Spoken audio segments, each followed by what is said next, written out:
Apa yang terjadi jika kekuasaan dan keserakahan membawa seseorang pada jalan yang tak terelakkan? Inilah kisah Hendrik, otak dari sindikat perdagangan organ ginjal yang kaya raya, namun akhirnya menerima balasan yang tak terbayangkan. Setelah berbuat jahat tanpa rasa takut, ia dihantui oleh kutukan yang merubah hidupnya selamanya. Dari kehidupan mewah hingga menjadi makhluk mengerikan, perjalanan Hendrik penuh dengan penderitaan yang membuatnya terkurung dalam tubuh yang bukan lagi manusia. Lalu, apakah ada harapan untuknya? Atau ini adalah akhir yang pasti?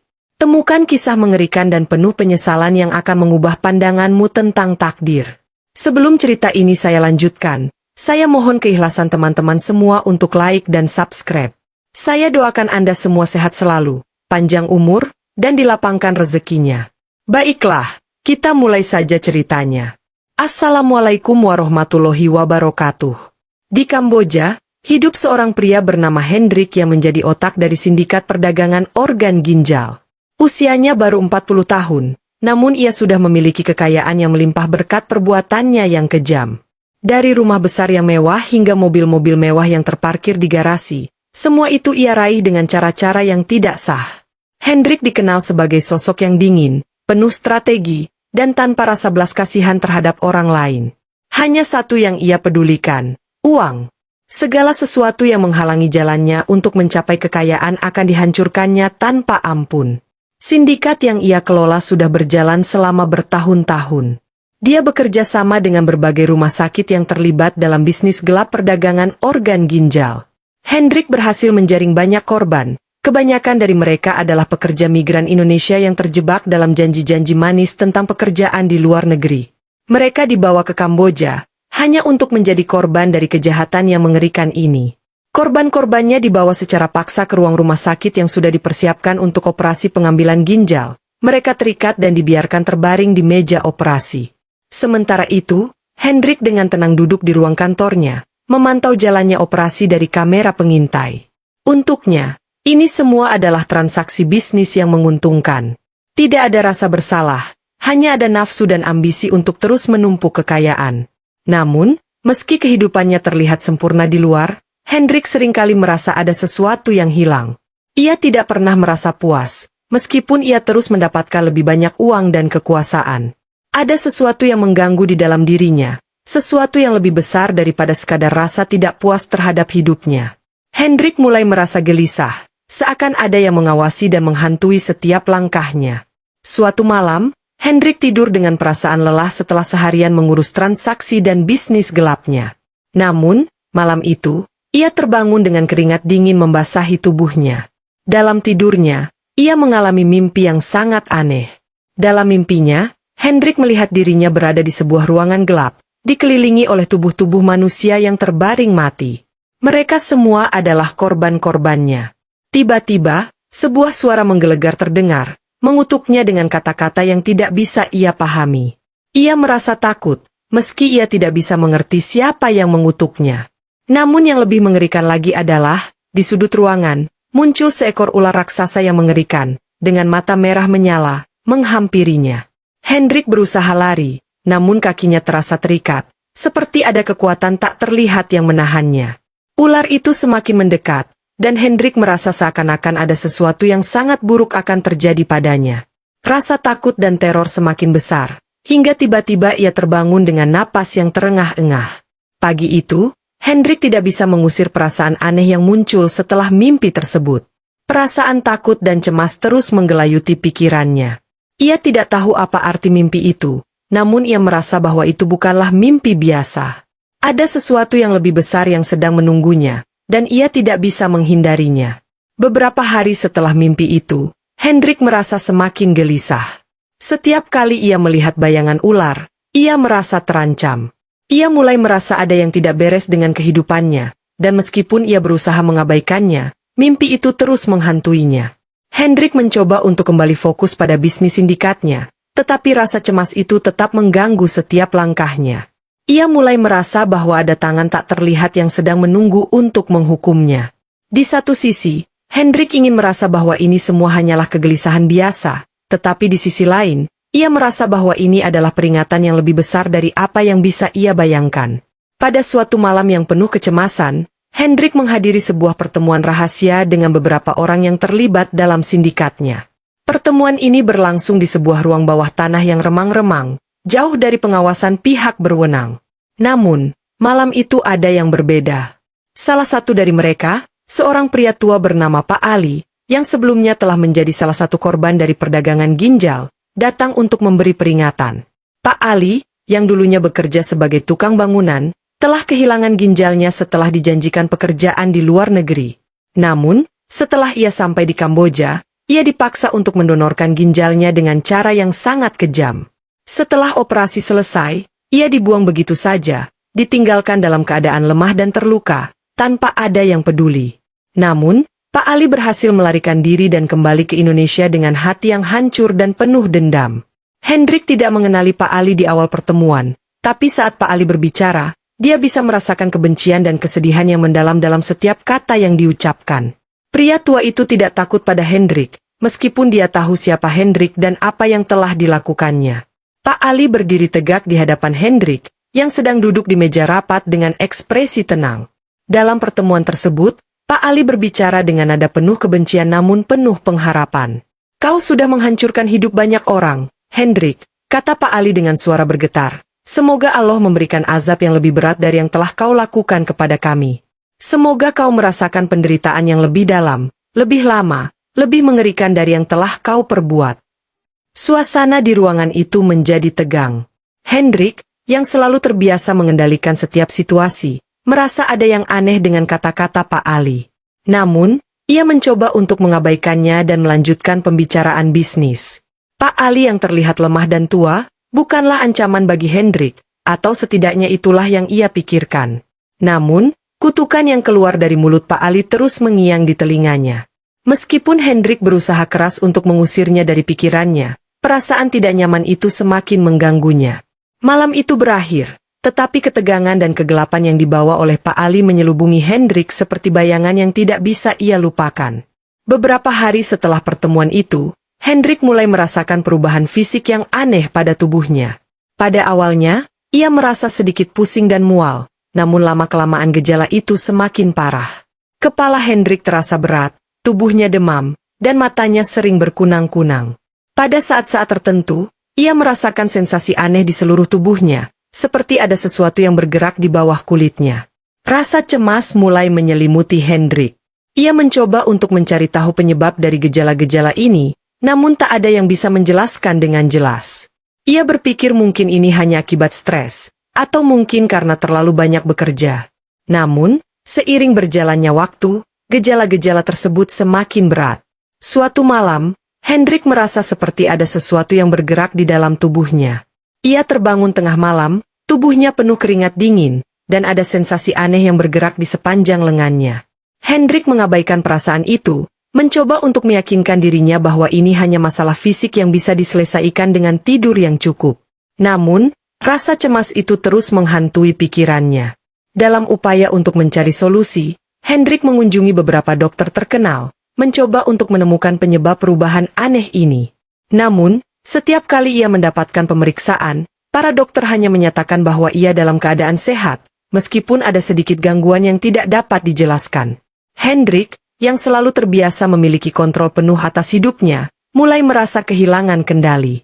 Ia mengunjungi berbagai tempat, mencari cara untuk mengatasi rasa sakit dan ketakutannya. Namun, semakin ia mencari, semakin ia merasa terjebak dalam sebuah lingkaran tak berujung. Rasa takut yang ia rasakan semakin menguat, terutama ketika malam tiba. Hendrik merasa seolah-olah ada sesuatu yang mengawasi dirinya, sesuatu yang tak bisa ia hindari. Di tengah kesendirian, ia mulai berpikir bahwa kutukan Pak Ali mungkin bukan hanya sebuah perkataan biasa. Ia mulai merasa bahwa kutukan itu mungkin benar-benar akan menghantui hidupnya, sebagaimana yang telah dialami oleh banyak korban yang pernah ditindas olehnya. Beberapa hari setelah pertemuan dengan Pak Ali, perubahan pada tubuh Hendrik semakin parah. Tidak hanya gejala fisik yang makin mencolok, tapi juga rasa cemas yang menguasai pikirannya. Pada pagi hari yang seharusnya cerah, Hendrik terbangun dengan perasaan pusing yang sangat berat. Tubuhnya merasa lebih lemas dari biasanya, dan suhu tubuhnya sangat tinggi. Saat ia pergi ke kamar mandi untuk mencuci muka, ia terkejut melihat bayangan dirinya di cermin, kulit wajahnya mulai mengelupas dan tampak semakin pucat, seolah-olah ada sesuatu yang salah di dalam tubuhnya. Pada awalnya, Hendrik berpikir ini hanya efek samping dari stres yang ia alami, terutama setelah berurusan dengan sindikat perdagangan organ ginjal yang semakin berkembang. Namun, seiring berjalannya waktu, tubuhnya semakin menunjukkan tanda-tanda yang tak bisa ia abaikan. Setiap kali ia merasa cemas, kulitnya semakin terasa gatal, dan ada sensasi yang sangat aneh, seperti ada sesuatu yang merayap di dalam tubuhnya. Rasa cemas yang berlarut-larut itu semakin mengganggu. Hendrik mulai merasakan hal-hal yang tidak biasa, bahkan mulai melihat bayangan-bayangan ular yang melintas di depan matanya, meski hanya sesaat. Setiap kali ia menutup mata, ia seolah mendengar desisan ular yang semakin mendekat, mengingatkan dirinya pada mimpi buruk yang pernah ia alami. Dalam usaha mencari solusi, Hendrik mulai berkonsultasi dengan beberapa dokter terbaik yang dikenal di Kamboja. Ia berharap bisa mendapatkan diagnosis yang jelas dan pengobatan untuk gejalanya yang semakin mengganggu. Namun, setelah beberapa pemeriksaan, dokter-dokter tersebut hanya bisa memberikan jawaban yang samar. Mereka menyarankan Hendrik untuk lebih banyak beristirahat dan mengurangi tingkat stres. Namun, gejala yang dirasakannya tidak kunjung membaik. Suatu pagi, Hendrik mengunjungi seorang dokter spesialis kulit yang terkenal, berharap bisa mendapatkan solusi untuk masalah kulitnya yang semakin buruk. Dokter tersebut memeriksa tubuhnya dengan seksama dan memberikan beberapa krim pengobatan. Namun, dokter itu tidak bisa menjelaskan mengapa Hendrik mengalami gejala yang lebih mengarah pada penyakit yang tidak diketahui. Hendrik merasa semakin terjebak, bingung, dan mulai kehilangan harapan. Di tengah pencarian tanpa ujung ini, Hendrik teringat akan kutukan yang diucapkan oleh Pak Ali. Meskipun ia ingin mengabaikannya, perasaan itu semakin kuat dalam dirinya. Hendrik mulai merasa bahwa kutukan itu bukanlah sekadar kata-kata kosong. Ada sesuatu yang lebih besar yang sedang terjadi padanya, sesuatu yang tidak bisa dijelaskan oleh ilmu medis. Ia merasa bahwa tubuhnya sedang berubah, dan ini mungkin bukan sekadar penyakit biasa. Ia merasa bahwa kutukan itu mulai menjadi kenyataan. Pada suatu malam yang gelap, Hendrik merasakan sensasi yang semakin mengerikan di dalam tubuhnya. Kulitnya terasa seperti terbakar, dan setiap kali ia melihat bayangan dirinya di cermin, ia merasa seperti bukan dirinya lagi.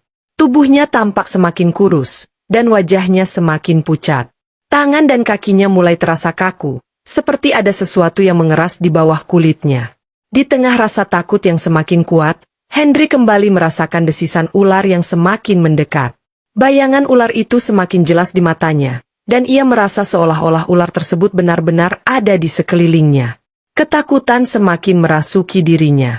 Ia tahu bahwa ia tidak bisa lagi mengabaikan apa yang terjadi.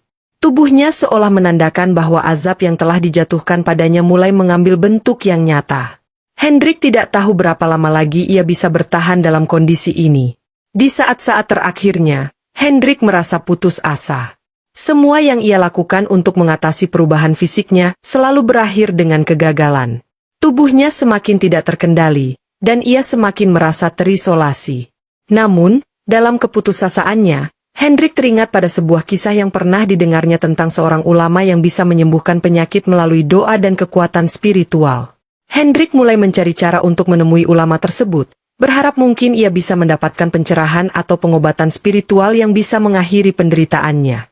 Namun, meskipun ia mencari berbagai cara, Hendrik merasa semakin terjerat dalam kutukan yang ia terima. Tubuhnya semakin mengerikan, dan ia tidak bisa lagi menghindari kenyataan bahwa kutukan itu telah menjadi bagian dari dirinya. Ia merasa seolah-olah takdir sudah menuntunnya pada titik ini, dan tidak ada jalan keluar. Setelah pertemuan dengan Pak Ali dan kutukan yang diucapkannya, perubahan pada tubuh Hendrik semakin tidak terkendali. Setiap kali ia melihat dirinya di cermin, ia merasa semakin asing. Pada awalnya, ia hanya merasa sedikit pusing dan mual, namun gejalanya semakin parah setiap hari. Pagi itu, Hendrik terbangun dengan tubuh yang terasa sangat lemah. Kulitnya terasa kasar dan kering, sementara wajahnya yang biasanya tampak segar kini mulai tampak kusam dan pucat. Namun yang lebih mengerikan adalah sensasi yang tiba-tiba muncul di bawah kulitnya. Hendrik bisa merasakan sesuatu bergerak, seperti ada sesuatu yang sedang merayap di tubuhnya. Setiap kali ia meraba kulitnya, ia merasakan seperti ada sesuatu yang bergeser di dalam tubuhnya. Perasaan itu semakin kuat, seperti tubuhnya ingin berubah menjadi sesuatu yang lain. Hendrik merasa tubuhnya semakin tidak terkendali, dan rasa takut mulai menyelimuti dirinya. Ketika ia mencoba menenangkan diri dan berpikir rasional, ia merasa ketakutan yang mendalam. Seolah ada sesuatu yang datang untuk menghancurkannya. Perasaan itu semakin mengganggu dirinya, seolah ia sedang berada di ambang kehancuran yang tak terelakkan. Ia ingin lari dari perasaan ini, tetapi semakin ia berusaha menghindarinya, semakin jelas perubahan itu terjadi. Hendrik tahu bahwa ini bukan sekadar masalah kesehatan biasa. Ada sesuatu yang lebih besar dan lebih mengerikan yang sedang terjadi padanya. Hendrik tidak bisa lagi menahan rasa takut yang terus mendera. Dalam upaya mencari jawaban, ia mulai mengunjungi beberapa dokter terkemuka di Kamboja. Pertama, ia mengunjungi seorang dokter spesialis kulit, berharap dapat menemukan penyebab dari perubahan fisiknya. Dokter tersebut memeriksa tubuhnya dengan seksama, memberikan beberapa tes untuk memeriksa kondisi kulitnya yang semakin memburuk. Namun, meskipun dokter itu melakukan pemeriksaan, ia hanya memberikan diagnosis yang samar dan mengatakan bahwa kondisi Hendrik hanya akibat stres dan kelelahan. Hendrik merasa semakin bingung dan frustrasi. Ia merasa bahwa ada sesuatu yang lebih besar, sesuatu yang lebih mengerikan yang tidak bisa dijelaskan dengan pengobatan medis biasa. Dokter tersebut memberi resep krim dan beberapa obat, namun itu tidak membantu sedikit pun. Hendrik merasa tidak ada yang bisa membantu. Gejalanya semakin parah, dan tubuhnya semakin tidak terkendali. Beberapa hari kemudian, Hendrik mengunjungi dokter lain. Kali ini seorang ahli penyakit dalam yang sangat terkenal. Dokter tersebut memeriksa Hendrik secara menyeluruh, mengambil sampel darah dan melakukan beberapa tes. Namun hasilnya masih sama. Semua hasil tesnya normal, dan dokter tersebut tidak menemukan penyebab yang jelas dari gejala yang dialami Hendrik.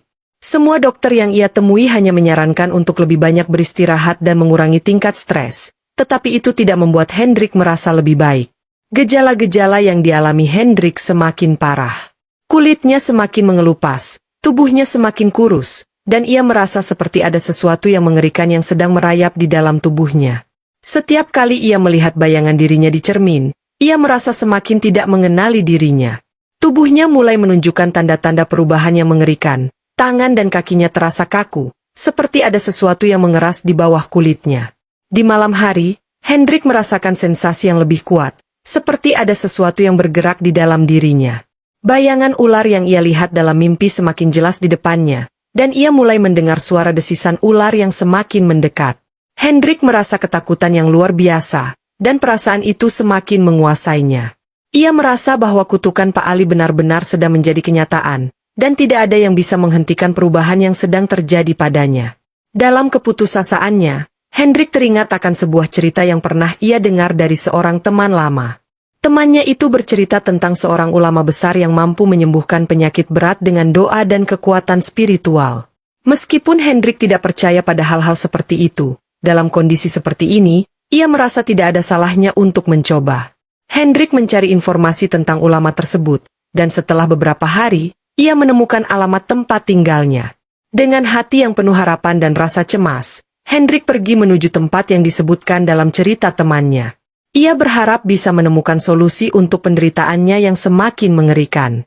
Hendrik berjalan dengan langkah yang berat, tetapi ia merasa bahwa ia tidak memiliki pilihan lain selain mencari pencerahan dalam keputusasaannya. Namun, meskipun ia mencari cara untuk mengatasi gejala yang dialaminya, Hendrik merasa semakin terperangkap. Tubuhnya yang semakin berubah dan perasaan takut yang semakin menguasai dirinya membuatnya merasa bahwa ia tidak lagi bisa menghindari takdir yang telah menantinya. Ia merasa bahwa kutukan yang telah diterimanya mungkin tak terhindarkan, dan ia harus menghadapi kenyataan bahwa hidupnya tidak akan pernah sama lagi. Setelah berhari-hari menjalani perubahan yang semakin mengerikan, Hendrik akhirnya mencapai titik nadir dalam hidupnya. Setiap kali ia melihat diri di cermin, ia tidak lagi mengenali siapa dirinya. Kulitnya telah berubah menjadi bersisik, tubuhnya semakin kurus dan melemah, sementara sensasi yang paling menakutkan adalah perasaan yang semakin kuat, seperti tubuhnya sedang menanggalkan bentuk manusia dan berubah menjadi sesuatu yang lebih buruk. Rasa sakit yang tak terlukiskan menguasai setiap bagiannya. Ular yang muncul dalam mimpinya kini benar-benar menjadi kenyataan. Hendrik tidak bisa lagi mengabaikan kenyataan bahwa kutukan itu telah sepenuhnya menguasainya. Ia merasa semakin terjebak. Ketakutan dan keputusasaan mulai menghimpitnya dengan sangat kuat. Apa yang dulu adalah hidup yang penuh kemewahan dan kekuasaan kini terasa seperti sebuah mimpi buruk yang tak terelakkan. Setiap langkahnya semakin berat, dan ia merasa bahwa tidak ada jalan keluar. Bahkan jika ia mencoba untuk mencari solusi atau meminta bantuan, semakin jelas bahwa kutukan Pak Ali bukan hanya sebuah kata-kata kosong. Hendrik benar-benar merasa terkutuk dan tidak ada yang bisa menghentikan perubahan ini. Saat itu, ia menyadari sesuatu yang lebih mengerikan. Ia bukan lagi manusia. Tubuhnya bukan lagi tubuh manusia yang bisa merasakan kenyamanan atau kebahagiaan. Tubuhnya sekarang adalah sebuah kerangka yang hancur, yang semakin dekat dengan bentuk seekor ular raksasa. Hendrik mulai merasakan bahwa kehadiran ular itu bukan sekadar dalam mimpi, tetapi nyata di dalam dirinya. Ia terperangkap dalam tubuhnya sendiri, dan ia tahu bahwa perubahan ini adalah azab yang tidak bisa ia hindari. Dalam keputusasaannya, Hendrik mencari cara untuk mengakhiri penderitaannya. Ia teringat kembali akan kata-kata yang pernah diucapkan oleh Pak Ali saat pertemuan mereka. Semoga kau merasakan penderitaan yang lebih dalam, lebih lama, lebih mengerikan dari yang kau perbuat. Kata-kata itu kini seperti sebuah kenyataan yang menggerogoti setiap rasa di dalam dirinya. Setiap malam, rasa sakit semakin parah. Tubuhnya merasa seperti dibakar, dan dalam keheningan malam yang mencekam, ia mendengar desisan ular yang semakin mendekat. Suatu malam, Hendrik mencoba berbicara kepada dirinya sendiri. Ia ingin mengingat kembali siapa dirinya sebelum semuanya berubah. Namun, semakin ia berusaha menggali ingatannya, semakin ia merasa asing. Semua kenangan itu terasa jauh, seperti bagian dari kehidupan orang lain yang kini sudah sangat jauh darinya. Ia mulai menangis, namun air matanya yang jatuh tak mampu menghapus rasa sakit yang ia alami. Di tengah keputusasaannya, Hendrik mulai menyadari bahwa mungkin sudah terlalu terlambat untuk mencari pengampunan. Ia teringat pada setiap korban yang telah ia timpa penderitaan, orang-orang yang nyawanya direnggut tanpa belas kasihan, hanya untuk memenuhi nafsu kekuasaannya.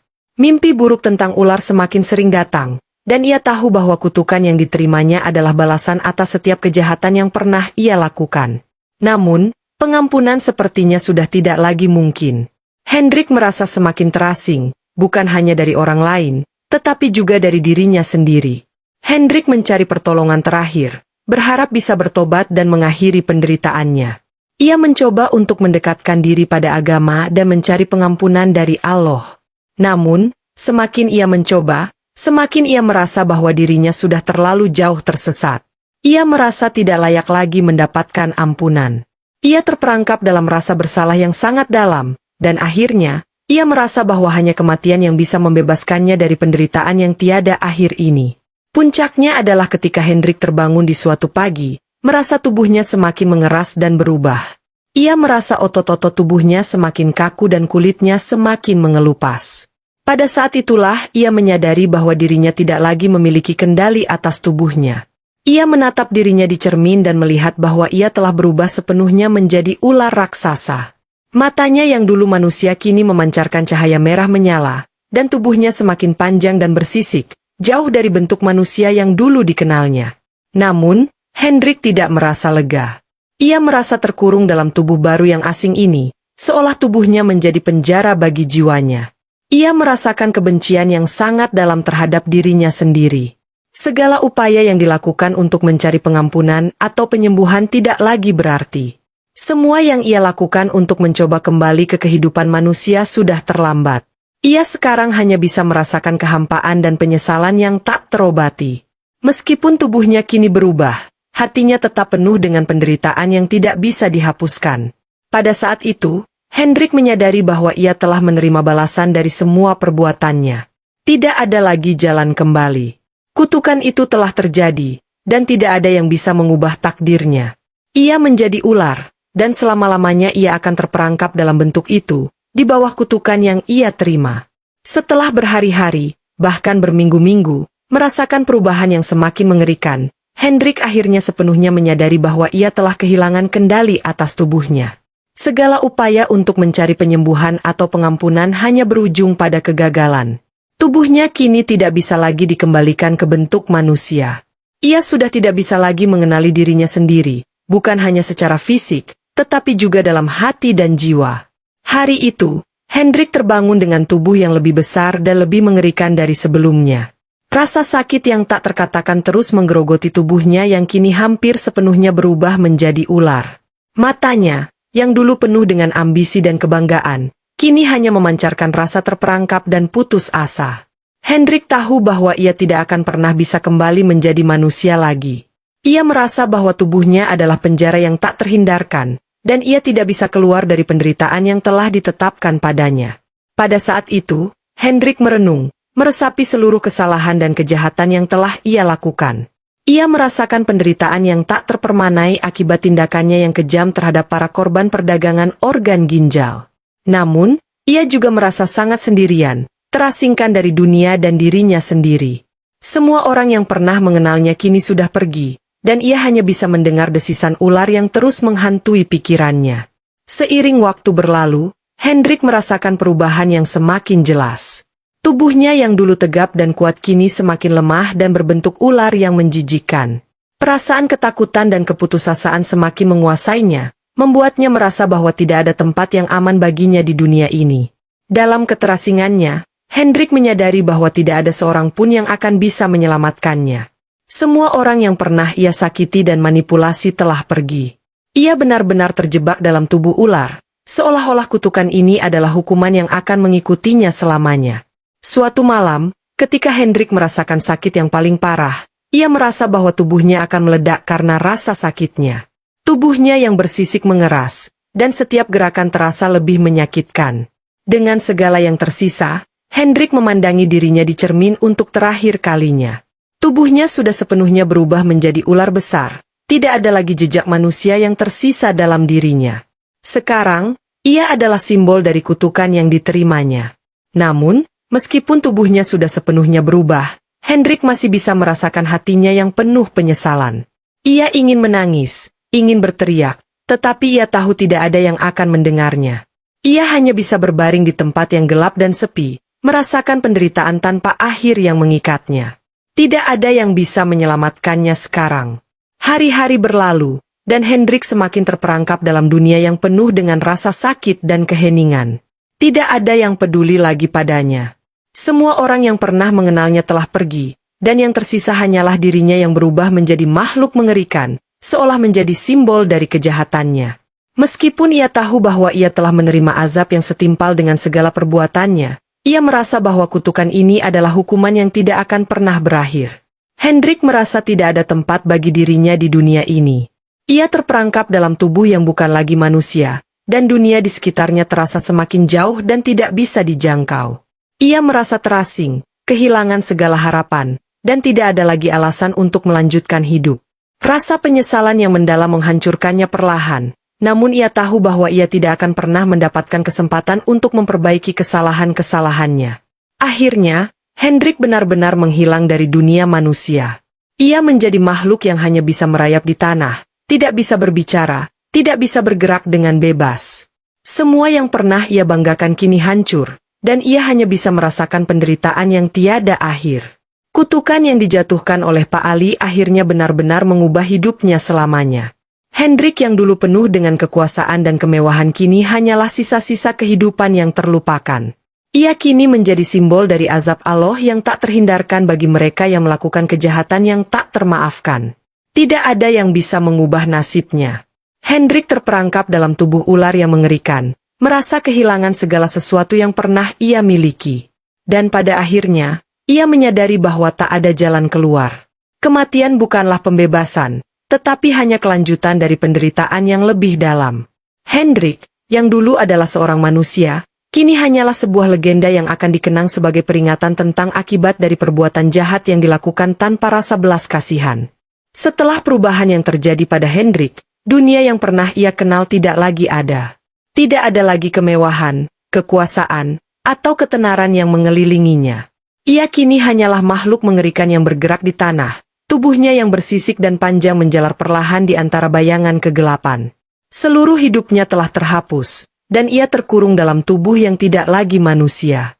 Hanya rasa sakit, penyesalan, dan kebencian terhadap dirinya sendiri yang menemani hari-harinya. Dunia luar telah melupakan Hendrik.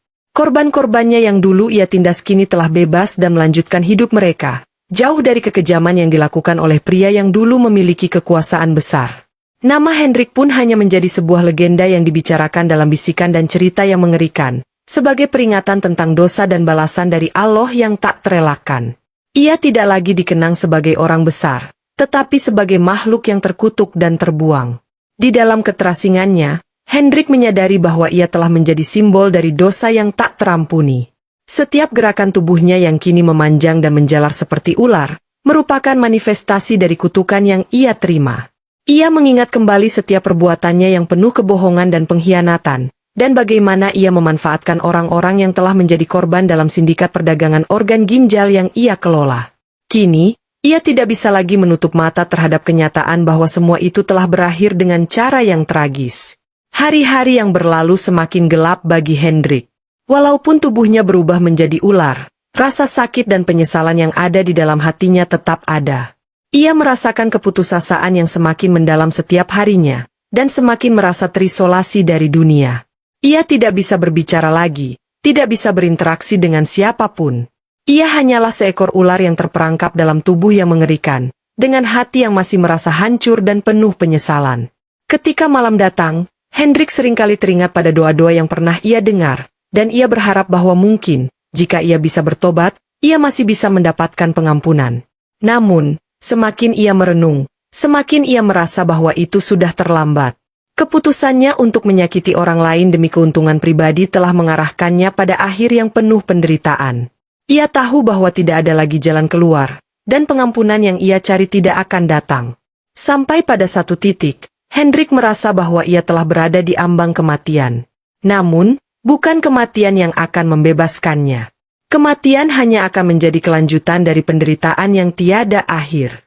Hendrik tidak bisa lagi berpikir rasional. Tubuhnya yang kini menjadi ular raksasa menjadi penjara abadi, dan ia hanya bisa merayap dalam kegelapan, terkurung dalam kutukan yang tak terhapuskan. Saat Hendrik merayap melalui hutan yang gelap, ia semakin merasakan betapa terisolasinya dirinya. Tidak ada suara yang menghiburnya, tidak ada lagi kehidupan yang dapat ia kenal. Semua yang pernah ia banggakan kini hilang, dan ia hanya bisa merasakan rasa sakit yang tak kunjung berakhir. Setiap hari ia berusaha untuk bertahan, meskipun ia tahu bahwa tiada harapan yang tersisa. Hendrik kini menjadi makhluk yang tidak lagi bisa dipahami oleh manusia. Ia menjadi simbol dari penderitaan yang tidak bisa dicerna oleh akal. Rasa penyesalan dan penderitaan menjadi teman sejatinya, yang tak pernah meninggalkannya. Setiap gerakan tubuhnya yang menyusuri tanah, hanya menambah beban dalam hidup yang seharusnya telah berakhir. Saat Hendrik semakin merayap jauh ke dalam hutan, ia merasakan seolah ia semakin tenggelam dalam kegelapan. Tidak ada yang bisa mengubah nasibnya. Dan ia tahu bahwa ia akan terperangkap di dunia ini untuk selamanya. Sebuah dunia yang penuh dengan penderitaan yang tak terhindarkan. Tidak ada yang tahu apa yang terjadi dengan Hendrik setelah itu. Beberapa bulan kemudian, cerita tentang Hendrik yang dulu dikenal sebagai otak dari sindikat perdagangan organ ginjal hanya menjadi sebuah legenda yang mengerikan. Namun, bagi Hendrik, kehidupannya sudah berakhir. Dia tidak akan pernah kembali ke bentuk manusia. Dan tidak akan ada yang bisa menghapus penderitaan yang dia alami. Kematian bukanlah akhir yang ia inginkan, karena bagi Hendrik, azab yang diterimanya jauh lebih menyakitkan daripada kematian itu sendiri. Hendrik telah menerima balasan dari semua perbuatannya. Ia telah menjadi makhluk yang terkutuk, merayap di tanah sebagai simbol dari dosa-dosa yang tak terampuni. Tidak ada yang akan mendengarnya, tidak ada yang akan melihatnya. Dan tidak ada yang akan mengingatnya kecuali dalam kisah-kisah mengerikan yang akan terus mengingatkan dunia akan bahaya dari perbuatan jahat.